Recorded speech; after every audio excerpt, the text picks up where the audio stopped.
Étude de mouvement cinématique, partie 1. Référentiel. Pour cet observateur, comment décrire le mouvement de la voiture? Le mouvement se décrit dans un référentiel. En physique, un référentiel est constitué d'un repère d'espace, ici par exemple on pourrait prendre un axe OX avec un vecteur unitaire I, et d'une horloge. Une horloge est un dispositif qui permet de mesurer des durées au cours du mouvement et donc de donner des dates. Avec ce référentiel, pour l'observateur, il devient possible maintenant de décrire précisément le mouvement de la voiture. Dans ce qui va suivre, tous les systèmes mobiles seront désignés par leur centre de masse.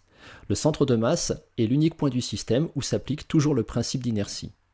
Et pour rappel, ce principe s'énonce de la façon suivante. Lorsque les forces appliquées à un système se compensent, celui-ci est soit immobile, soit en mouvement rectiligne uniforme. Tous les systèmes mobiles seront désignés par la lettre G, éventuellement par la lettre M, M comme mobile. Vecteur position. On se rappelle que pour repérer le point mobile, il nous faut un référentiel, c'est-à-dire un repère d'espace, ici l'axe OX, et une horloge. Avec ce référentiel, lorsque le point se déplace, il sera possible d'afficher des valeurs de temps, des dates, petit t, mais aussi des positions, ici la coordonnée x à ces dates. Le point mobile est repéré par sa coordonnée x de t. Dans notre cas, il est assez facile de montrer qu'on a x de t qui est égal à 2 fois t plus 1. Cette expression s'appelle la coordonnée cartésienne en fonction de t. On appelle ça aussi la loi horaire du mouvement. Dans le repère OI, M est repéré par son vecteur position noté OM de t. Le vecteur position a pour expression OM de t égale x de t I. Ici, plus précisément, on pourrait aussi écrire OM de t égale 2 fois t plus 1 I. Ces deux expressions s'appellent les expressions vectorielles du vecteur position. Concrètement, pour t égale 0 secondes, on aurait OM0 égale 2 fois 0 plus 1 I, c'est-à-dire 1 I. Et sur l'axe OX, si on veut représenter le vecteur position OM0, il suffirait tout simplement de tracer un vecteur qui serait égal à I. Si on prend t égale 2 secondes, OM2 sera égal à 2 fois 2 plus 1 I, c'est-à-dire 5I. Sur l'axe des X, pour représenter ce vecteur, on va tracer un vecteur qui sera égal à 5 fois le vecteur unitaire I. Que se passe-t-il si le point M a un mouvement plus complexe? Ici, on a représenté en bleu sa trajectoire, c'est-à-dire l'ensemble des points occupés par le point mobile au cours de son déplacement. Pour décrire un tel mouvement, on va devoir munir le référentiel d'un autre repère d'espace. Ici, on prendra le repère OIJ. Dans ce repère, le vecteur position OM de t aura pour expression x de ti plus y de tj.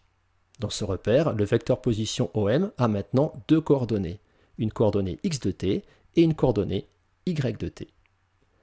Sur la trajectoire, si on veut représenter les vecteurs position avec notre repère, par exemple au point M0, au point M7 et au point M13, on va relier à chaque fois, par une flèche qui représente le vecteur, le point origine avec le point considéré.